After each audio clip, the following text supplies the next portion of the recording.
ایک بہت بڑی رات اور ایک بہت بڑا دن. رات کا نام ہے شب برات اور دن کا نام ہے 15ویں شعبان والا دن. اللہ تعالیٰ یہ دونوں رات اور دن کی خوبیاں ہم کو نصیب فرمائے. میرے محترم دوستوں اور بزرگوں، سب سے پہلے ایک بات آپ کو بتاؤں کہ یہ جو رات آ رہی ہے ابھی ہمارے سامنے، انشاءاللہ بس یہ جمعرات آئے گا، تھرسڈے آئے گا، تھرسڈے مغرب سے لے کر فرائیڈے مغرب تک جو یہ رات ہوگی، اس رات کا نام ہے شب برات. ویسے اس کے بہت سارے نام ہیں. حدیث پاک میں کہیں پر اس کا نام آیا لیلۃ البراءہ. لیلۃ البراءہ، لیلۃ البراءہ کے معنی آتے ہیں معافی والی رات. یعنی یہ رات میں ہم سب اللہ سے بہت مانگیں گے، انشاءاللہ اللہ سے بہت مانگیں گے. یہ رات میں اللہ تعالی ہمارے گناہوں کو معاف فرما دیں گے. دوسرا نام اس رات کا ہے لیلۃ الرحمہ، رحمت والی رات. لیلۃ الرحمہ، رحمت والی رات. یعنی ہم اللہ سے رحمت مانگتے رہیں گے، مانگتے رہیں گے، مانگتے رہیں گے. صبح ہونے سے پہلے اللہ رحمت کے سمندروں میں ہمیں رکھ دے گا انشاءاللہ. اور تیسرا نام ہے جو قرآن کریم نے اس کا نام دیا لیلۃ مبارکہ، یہ برکت والی رات ہے. قرآن کریم نے کتنے پیارے انداز میں فرمایا اِنَّا أَنزَلْنَاهُ فِي لَيْلَةٍ مُبَارَكَةٍ إِنَّا كُنَّا مُنذِرِينَ. یعنی یہ برکت والی رات ہے. اللہ اس کی برکتیں ہم کو نصیب فرمائے. اور ایک چوتھی بات آپ کو کہنا ہے کہ جیسے پہلا نام اس کا لیلۃ البراءہ ہے، اس کا نام لیلۃ الرحمہ ہے، اس کا نام لیلۃ المبارکہ ہے، اس رات کا نام ہے لیلۃ السخ. یہ چوتھا نام پر توجہ دینا، لیلۃ السخ یعنی یہ فیصلے والی رات ہے، یہ فیصلے والی رات ہے. حضرت عائشہ صدیقہ رضی اللہ تعالی عنہا ہماری ماں ہے، ان سے پوچھا گیا کہ یہ رات میں فیصلہ کا کیا مطلب ہے، کیا مطلب ہے کہ رات میں فیصلہ ہونے والا. حضرت عائشہ رضی اللہ تعالی عنہا کے آنکھوں میں آنسو تھے. فرمایا میرے آقا محمد رسول اللہ صلی اللہ علیہ وسلم نے فرمایا کہ فیصلے والی رات ہے. یعنی میری ماں بہنوں بیٹیوں جو انڈیا میں رہنے والے، یہ تھرسڈے کی جو رات آئے گی، تھرسڈے اور فرائیڈے کے بیچ کی جو رات ہوگی نا، ہماری ماں حضرت عائشہ رضی اللہ تعالیٰ عنہ فرماتی اس میں اللہ تعالیٰ بہت سارے فیصلے کریں گے. سب سے پہلا فیصلہ یہ ہوگا کہ آنے والے سال میں کون غریب ہوگا، کون امیر رہے گا، آنے والے سال میں کون تندرست رہے گا، کون بیمار رہے گا، آنے والے سال میں کون نکاح کرے گا، اور جس کے گھر کا نکاح اللہ نہ کرے یہ ٹوٹ جائے گا. یعنی کس کے گھر میں نکاح ہوں گے، کس کے گھر میں طلاقیں ہوگی. اور اللہ تعالیٰ یہ بھی فیصلہ کریں گے آنے والے سال میں کون امیر رہے گا، کون غریب رہے گا. اور اللہ تعالیٰ یہ بھی فیصلہ کریں گے کہ آنے والے سال میں کون جیے گا اور کون مرے گا. اور حضرت عائشہ رضی اللہ تعالی عنہ رو کر کہتی تھی میرے نبی پاک صلی اللہ علیہ وسلم نے فرمایا کہ اللہ یہ رات میں فیصلہ کریں گے کون جیے گا اور کون مرے گا، مگر ساتھ میں یہ بھی فیصلہ ہوگا کس کو کلمہ ملے گا اور کس کو کلمہ نہیں نصیب ہوگا، کون سعید ہوگا اور کون شقی ہوگا، کون کلمے والا جائے گا، کون بغیر کلمے کی دنیا سے جائے گا. اور اللہ تعالیٰ کا اعلان ہے میری مرضی، جس کو چاہوں کلمہ دو اور جس کو چاہوں تو موت کے وقت کلمہ چھین لو. اللہ میری اور آپ کی حفاظت فرمائے. اللہ نے کتنے عجیب انداز میں فرمایا یثبت اللہ الذین آمنوا بالقول الثابت فی الحیاة الدنیا وفی الآخرہ ویذل اللہ الظالمین ویفعل اللہ ما یشاء. اللہ تبارک و تعالیٰ فرماتے میری مرضی، جس کو چاہا موت کے وقت کلمہ دے دوں، جس کو چاہا موت کے وقت کلمہ لے لو. تو ہماری ماں حضرت عائشہ فرماتی ہے یہ آنے والی رات شب برات، جس کو لیلۃ الرحمہ بھی کہتے، لیلۃ البرکہ بھی کہتے، یہ فیصلے کی رات ہے. اسی رات میں فیصلہ ہوگا آنے والے سال میں کون جیے گا، کون مرے گا، کسے کلمہ ملے گا، کسے کلمے سے محروم کر دیا جائے گا. اللہ میری اور آپ سب کی حفاظت فرمائے. تو سب سے پہلے تو یہ رات آ رہی ہے ہمارے لیے فیصلے کی رات ہے میرے بھائیوں، رحمت والی رات ہے، برکت والی رات ہے. ہم میں سے کسی کو نہیں معلوم آئندہ سال یہ رات ہم کو ملے گی نہیں ملے گی. اس لیے بس یہ جمعرات کو مغرب کے بعد اپنے آپ کو عبادت میں لگائے صبح تک عبادت میں لگائے رکھے. اللہ سے رحمت مانگے کیونکہ رحمت والی رات ہے، برکت مانگے کیونکہ برکت والی رات ہے، اللہ سے معافی مانگے کیونکہ لیلۃ البراء ہے. اور اپنے فیصلے کے بارے میں اللہ سے کہے کہ اللہ میرے لیے ایمان کا فیصلہ فیصلہ فرما دے, اللہ تندرستی کا فیصلہ فرما دے, اللہ امیری کا فیصلہ فرما دے, اللہ اچھی زندگی کا فیصلہ فرما دے, اللہ اچھے ایمان کا فیصلہ فرما دے, اللہ یہ دولت عظمیٰ ہم سب کو نصیب فرمائے. ایک بات تو مجھے یہ کہنا, دوسری بات یہ کہنا کہ یہ جو رات ہے نا جو بھی آ رہی ہے, ہمارے آقا صلی اللہ علیہ وسلم کے زمانے میں یہ رات آئی تو کیا ہوا؟ حدیث پاک میں لکھا ہے, حضرت عائشہ رضی اللہ تعالیٰ عنہ فرماتی ہے کہ عشاء کی نماز کے بعد میرے آقا محمد رسول اللہ صلی اللہ علیہ وسلم گھر میں آئے. حضرت عائشہ فرماتی ہے میرے نبی گھر میں آئے اور آ کر میرے بغل میں سو گئے. جو چادر میں نے اوڑی تھی اسی چادر کا حصہ آپ نے بھی اوڑھ لیا. حضرت عائشہ رضی اللہ تعالیٰ عنہ فرماتی میں بھی تھکی ہوئی میں سو گئی, میرے آقا محمد رسول اللہ صلی اللہ علیہ وسلم بھی آرام فرمانے لگے. حضرت عائشہ فرماتی آدھی رات کو میری آنکھ کھلی تو میں نے دیکھا کہ اللہ کے رسول میرے پاس نہیں ہے, اللہ کے رسول میرے پاس نہیں. حضرت عائشہ فرماتی میں چونک گئی کہ اللہ کے رسول شروع رات میں تو میرے ساتھ میں تھے, ارے تھوڑی دیر پہلے تو میرے ساتھ میں تھے, میرے بغل میں سوئے تھے, اور اللہ کے رسول ابھی کہاں چلے گئے؟ حضرت عائشہ رضی اللہ تعالیٰ عنہ فرماتی میں بہت حیران. صاف فرماتی حضرت عائشہ ہماری ماں رضی اللہ تعالیٰ عنہ صاف فرماتی مجھے ڈر لگا کہ کہیں اللہ کے رسول کسی اور بیوی کے کمرے میں تو نہیں چلے گئے, کوئی اور زوجہ محترمہ کے کمرے میں تو نہیں چلے گئے. لیکن تھوڑی دیر کے بعد حضرت عائشہ فرماتی اللہ کے رسول پاک صلی اللہ علیہ وسلم آئے. میں نے پوچھا اللہ کے رسول میرے ماں باپ آپ پر قربان, مجھے چھوڑ کر کہاں چلے گئے؟ میں آپ کے بغیر کیسے رہ سکتی, مجھے چھوڑ کر کیسے چلے گئے؟ اللہ کے رسول نے فرمایا عائشہ کیا تمہیں معلوم نہیں آج شعبان کی 15ویں رات ہے, آج شب برات ہے. میں جنت البقیع میں تھا, بقیع قبرستان میں تھا, اور فرمایا عائشہ آج رات کیا شان ہوتی ہے, کیا شان ہوتی ہے. حضرت عائشہ رضی اللہ تعالیٰ عنہ نے پوچھا اللہ کے رسول آج رات کیا ہوتا؟ فرماتے اللہ پہلے آسمان پر آتا ہے, اللہ تبارک و تعالیٰ پہلے آسمان پر آتے. ہمارے آقا صلی اللہ علیہ وسلم نے فرمایا کہ عائشہ اللہ تبارک و تعالیٰ پہلے آسمان پر آتے اور آ کر پوچھتے ہیں کوئی معافی مانگنے والا, آج میں اس کے گناہوں کو معاف کر دوں, ہے کوئی ضرورت مانگنے والا میں اس کی ضرورت کو پورا کروں, ہے کوئی بخشش مانگنے والا آج میں اسے بخش دو, ہے کوئی پریشان حال تو آج اس کی میں پریشانی دور کر دوں. پھر ہمارے نبی نے فرمایا عائشہ اللہ پہلے آسمان پر آ کر اعلان کرتے کوئی معافی مانگنے والا ہے, اور آج رات قبیلہ بنو کلب کی بکریوں کے بال کے برابر اللہ سب کی مغفرت فرما دیں گے. یعنی ہمارے نبی صلی اللہ علیہ وسلم کے زمانے میں قبیلہ تھا جس کا نام تھا قبیلہ بنو کلب, وہاں ہر گھر میں کم سے کم 100 بکریاں ہوتے تھے. ہمارے نبی نے فرمایا قبیلہ بنو کلب کے محلے میں جتنے بکرے اور بکریاں ہیں ان کے بدن پر جتنے بال ہیں ان بالوں کی تعداد میں اللہ میری امت کے گناہوں کو معاف کر دے گا. تو یہ رات آ رہی ہے میری ماں بہنیں بیٹیاں اور میرے بھائیوں اور دوستوں اور بزرگوں, آپ کو معلوم ہے ہم سب لاک ڈاؤن میں ہیں, ہم سب اپنے گھروں میں ہیں. بے شک یہ رات کو قبرستان جانا ہوتا ہے لیکن لاک ڈاؤن کی وجہ سے کوئی, سب سے میری درخواست ہے کوئی قبرستان کی طرف نہ جائے, اپنے گھر میں بیٹھے بیٹھے ثواب پہنچائے. جیسے ہم قبرستان میں جا کے ہمارے مرحومین اور مرحومات کو ثواب پہنچاتے ہیں نا, تو ہم گھر میں بیٹھے بیٹھے ثواب پہنچائے. اور یہ رات آ رہی ہے, بہت پیاری رات ہے میری ماں بہنوں, بہت پیاری رات ہے یہ رات. یعنی تھرسڈے ہمارے لیے تو بہت, یعنی یہ ہم لوگوں کے لیے تو ایک ڈبل اپورچونٹی ہے, ایک بہت خوشی کی بات ہے کہ ہم کو تو ایک طرف جمعرات کی رات, یعنی ایک طرف تو ہم کو جمعہ کی رات مل رہی ہے اور ساتھ میں وہ برات والی رات بھی ہے, اور دن جمعہ مل رہا ہے اور وہی دن 15ویں شعبان بھی ہے. تو ہم کو جمعہ کے دن انشاءاللہ روزہ رکھنا ہے.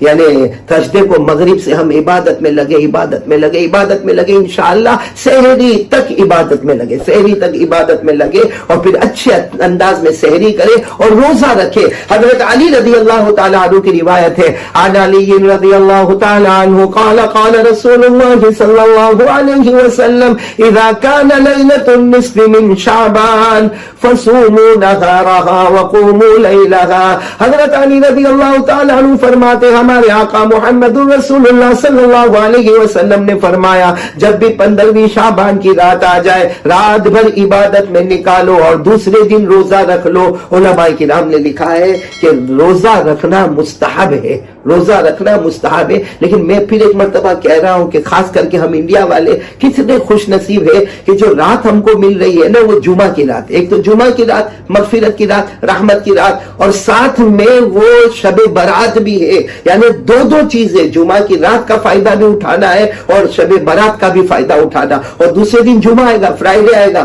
تو جمعہ کا دن ویسا بھی یوم عظیم، بہت بڑا دن ہے، جمعہ کا دن یوم عید کا دن ہے، جمعہ کا دن ویسے بھی بہت ہی خوشیوں کا دن ہے، اور اسی دن میں 15 شعبان کا ہم کو روزہ رکھنا ہے۔ علماء کرام نے یہ روزے کو نفل بتایا ہے، علماء کرام نے یہ روزے کو مستحب بتایا ہے۔ اس کا مطلب ہے کہ روزہ رکھنے والے کو بہت ثواب ہے، اور نہ رکھنے والے پر کوئی ملامت نہیں، کوئی لعن طعن نہیں، کوئی سوال جواب نہیں، کیونکہ ایسے بھی اگر کوئی نفل روزہ رکھے، عام دنوں میں کوئی نفل روزہ رکھے، ہمارے آقا صلی اللہ علیہ وسلم فرماتے اللہ اس کو جہنم سے بہت دور کر دیتا ہے، اللہ اس کو جہنم سے بہت دور کر دیتا ہے۔ ایک صحابی نے پوچھا کہ کوئی نفل روزہ رکھے اور عام دن میں رکھے، اللہ کے رسول صلی اللہ علیہ وسلم اللہ جہنم سے کتنا دور کرتا؟ ہمارے نبی پاک صلی اللہ علیہ وسلم نے فرمایا جیسے کوے کی عمر بہت لمبی ہوتی ہے، 700 سال 600 سال، معلوم نہیں کتنی کوے کی عمر لمبی ہوتی ہے، تو اللہ ایک نفل روزہ رکھے تو جہنم سے اتنا دور کرتا ہے۔ تو کوئی اگر 15 شعبان کا روزہ رکھے اور وہ بھی جمعہ کا دن اور نفل روزہ اور مستحب روزہ، تو کہاں سے کہاں جہنم سے دور ہو جائے گا۔ اس لیے میں پھر ایک مرتبہ سب سے درخواست کروں گا کہ ہم اس رات کو، آنے والی رات کو غنیمت سمجھے۔ اچھا، 2 باتیں اور کرنی ہے۔ ایک بات تو یہ کرنی ہے کہ یہ رات میں کون سی دعا مانگنے کا، تو میں اپنے تمام بھائیوں اور بہنوں سے کہوں گا رات کو عبادت میں لگے رہے، یعنی تھرسڈے کی مغرب سے لے کر فرائیڈے سحری تک عبادت میں لگے رہے، جو بھی عبادت سمجھ میں آئے تو قرآن پاک کی تلاوت کرے، نفل نماز پڑھے، قضاء عمری کرے، تہجد پڑھے، تسبیحات پڑھے، صلاۃ التوبہ پڑھے، صلاۃ الحاجت پڑھے، صلاۃ الشفا پڑھے۔ اس وقت جو کورونا وائرس پھیلا ہوا، اس وبا سے دور کے لیے 2 رکعت نماز پڑھے، یعنی بہت سارے ہمارے پاس نماز پڑھنے کی نیت کر کے نماز پڑھے، صلاۃ التسبیح پڑھے۔ لیکن دعا کون سی مانگے تو خود ہمارے آقا صلی اللہ علیہ وسلم نے دعا بتائی ہے، الگ الگ الفاظ سے مروی ہے، میں وہ دعا انشاءاللہ آپ کے اسکرین پر آ جائے گی، لیکن وہ دعا بہت پیاری دعا ہے۔ کون سی دعا؟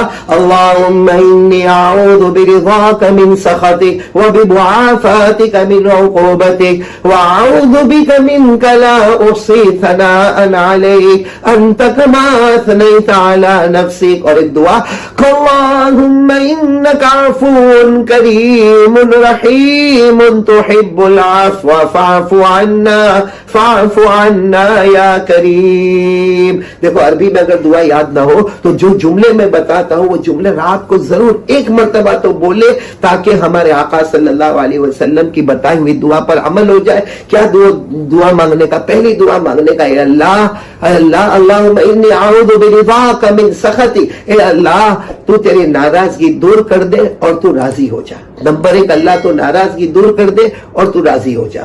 نمبر 2 اللہ تیرا عذاب دور کر دے اور تیری معافی قریب کر دے، اللہ تیرا عذاب دور کر دے اور تیری معافی قریب کر دے۔ اور تیسری بات، اے اللہ میں تیری پناہ میں آ گیا، اللہ میں تیری پناہ میں آ گیا۔ اور چوتھی بات، اے اللہ میں تیری تعریف نہیں کر سکتا، تو ایسا ہی بڑا ہے جیسا تو نے خود تیری تعریف کی ہے۔ اللہ میں کیا تعریف کروں، میں تو نالائق بندہ بندی، میں کیا تعریف کروں، تو اتنا بڑا قادر مطلق ہے، جیسا تو نے اپنی تعریف کی تو ویسا ہی ہے۔ اور ساتھ میں یہ دعا بھی مانگے، اللہ تو معافی کو پسند کرتا ہے نا، تو معاف کرنے والا ہے، معافی کو پسند کرتا ہے، اللہ تو ہم کو بھی معاف کر دے۔ تو یہ وہ دعا کیا ترجمہ میں نے کیا جو جناب نبی کریم صلی اللہ علیہ وسلم صحابہ کو بتایا کرتے تھے، تو اور اسکرین پر بھی وہ دعا آپ کو آ جائے گی۔ اب ایک بات مجھے کہنا، آخری بات، کہ دیکھو یہ بڑی رات آنے والی ہے، لاک ڈاؤن ہوگا، لوگ باہر نکلنے کی کوشش کریں گے، اور نہ کرے جیسے ہم کو بتایا گیا ہے، جو رول اور ریگولیشن ہے اس کو فالو کرے۔ ہم گھر میں رہیں گے، ہم سب گھر میں رہیں گے اور گھر میں بیٹھ کے عبادت کریں گے۔ اور صحیح بات ہے، آج ہم کو باہر جانے نہیں ملے گا، قبرستان جانے نہیں ملے گا، مسجد میں جانے نہیں ملے گا، اور ہم گھر میں رہیں گے تو ہمارا دل ٹوٹا ہوگا، ہمارا دل ٹوٹا ہوگا, بار بار یاد آتا ہوگا کہ گزشتہ سال لاسٹ ایئر ہم کیسے مسجد میں گئے تھے, لاسٹ ایئر ہم کیسے قبرستان میں گئے تھے, لاسٹ ایئر ہم کیسے ہماری ماں اور ابا کی قبر کے سامنے گئے تھے, لاسٹ ایئر ہم کیسے رات کو مسجد میں بیٹھ کے عبادت کرتے تھے. لیکن یہ سال لاک ڈاؤن ہے, ہم گھر میں رہیں گے, ہمارا دل ٹوٹا ہوا ہوگا. فکر مت کرو, ٹوٹے ہوئے دل کے پاس اللہ ہوا کرتا ہے. حدیث قدسی ہے, اللہ فرماتے 7 آسمان مجھے سما نہیں سکتے, 7 آسمان مجھے سما نہیں سکتے, 7 زمینیں مجھے سما نہیں سکتی, لیکن مسلمان کا ٹوٹا ہوا دل مجھے سما لیتا ہے. تو ہمارا ٹوٹا ہوا دل ہوگا, اس ٹوٹے ہوئے دل میں اللہ ہوگا, اور اللہ ہمارے دل میں ہوگا. جو بھی مانگتے جائیں گے, ہم غم میں ہیں, دکھ میں ہے, پورا وطن غم میں ہے, پوری دنیا دکھ میں ہے, ہم دعا مانگیں گے, اللہ ہماری دعا کو قبول کریں گے. اور ایک بات بتا دوں کہ رات کو عبادت کرنے سے پہلے اپنا لوگوں سے معاملہ صاف کر لے. اگر آپ کسی سے بات نہ کرتے ہو تو اسے معافی مانگ کر بات کرنا شروع کر دیں. اگر آپ کے اماں ابا آپ سے ناراض ہو تو ان کو راضی کر لیں. خاص کر کے یہ بہت ضروری ہے. اس کے بعد میں پھر جو مغرب کی نماز پڑھو جمعرات کو, اور پھر جو عبادت میں لگو, کھاؤ پیو سحری تک اور خوب عبادت کرو. لیکن پہلے معاملہ صاف, سب سے معاملہ صاف. کسی سے بات نہ کرتا ہو تو بات کر لے, کسی کا حق دبایا ہو تو اس کا حق واپس کر دے. اگر اپنے ماں باپ ناراض ہو, خاص کر کے ماں باپ ناراض ہو, تو ان کو راضی کر لے. میں ایک بات بتا کر بات ختم کروں گا. ماں کا درجہ بہت اونچا درجہ ہے, ماں کا درجہ بہت بہت بہت, اللہ کی قسم اتنا اونچا درجہ ہے کہ ایک مرتبہ ایک اللہ کے ولی بیٹھے تھے, ان کے بہت سارے مریدین بیٹھے تھے, اور وہ سارے مریدین کہنے لگے, حضرت ہم روز آپ کی مجلس میں آتے, آپ کوئی چیز ہم سے مانگتے نہیں ہے, کبھی آپ کھانا بھی نہیں مانگتے, کبھی پیسہ بھی نہیں مانگتے, کبھی کپڑا بھی نہیں مانگتے, کچھ بھی نہیں مانگتے, ہم روز آپ کی مجلس میں آتے, آپ کچھ بھی ہم سے مانگتے نہیں.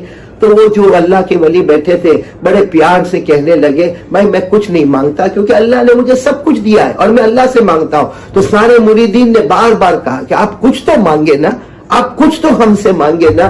تو اللہ کے ولی نے کہا, جاؤ جنت کی مٹی لے کر آ جاؤ, جاؤ جنت کی مٹی لے کر آ جاؤ. سارے مریدین جتنے لوگ بیٹھے تھے, جتنی پبلک بیٹھی تھی, ایک دوسرے کا چہرہ دیکھنے لگے کہ حضرت تو کہتے جنت کی مٹی لے کر آؤ. ہم نے جنت دیکھا ہی کہاں ہے کہ ہم جنت کی مٹی لے کر آئے, میں جنت دیکھا ہو تو وہاں جا کے جنت کی مٹی لائے. ایک مرید جو ان کے خاص مرید تھے اٹھے, کہا حضرت میں لے کر آتا ہوں. سارے لوگ ہنسنے لگے, لو یہ چلا اب جنت کی مٹی لینے کے لیے چلا. تھوڑی دیر میں وہ کچھ دھول لے کر آیا, اپنے ہاتھ میں کچھ غبار اور دھول لے کر آیا. حضرت نے مسکرا کر فرمایا, بتا دو تم کیسے جنت کی مٹی لے کر آئے ہو. تو حضرت اس مرید نے کہا, نہیں حضرت آپ ہی بتا دو کہ میں یہ کیسے جنت کی مٹی لے کر آیا.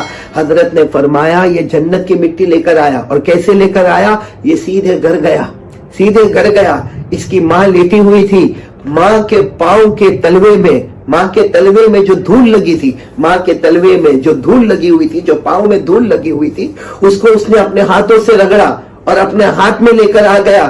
کیونکہ ہمارے آقا صلی اللہ علیہ وسلم نے فرمایا ہے, جنت تو ماں کے قدموں کے نیچے ہے, تو ماں کے قدموں کے نیچے جو مٹی لگی وہ لے کر آیا, تو وہ جنت کی مٹی لے کر آ گیا. یعنی دنیا میں بھی جنت کی مٹی ہمارے ہاتھ میں آ سکتی ہے. اگر کوئی اپنے ماں کے تلوے سے غبار لے لے تو سمجھ لو کہ اس نے جنت کی مٹی کو اپنے ہاتھ میں لے لیا. اور اللہ تو خود فرماتے ہیں کہ ماں باپ کے سامنے آواز اٹھانا تو بہت دور کی بات, کبھی ماں باپ کے سامنے اف بھی مت کرنا. اللہ نے کتنے پیار سے فرمایا, اما يبلغن عندك الكبر احدهما او كلاهما فلا تقل لهما اف ولا تنهرهما وقل لهما قولا كريما. اللہ تبارک و تعالیٰ فرماتے, اگر تیرے والدین بڑھاپے کو پہنچ جائے یا ان میں کا ایک بڑھاپے کو پہنچ جائے, کبھی ان کے سامنے اف بھی مت کرنا.